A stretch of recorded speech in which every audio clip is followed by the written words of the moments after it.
picks him up. What a hezzy. Slams on the brakes. Edwards! They won the foul.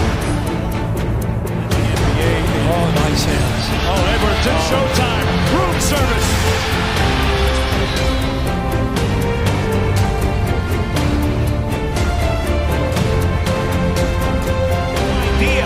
It's deflected and then Beal turned back by Edwards.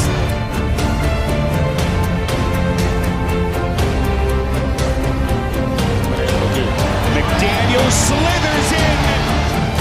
He swings into the corner. McDaniels.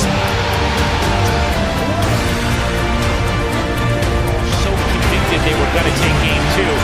Kind of dealt with the surprise of not as Edwards banks. It's just a straight line drive, as we see again.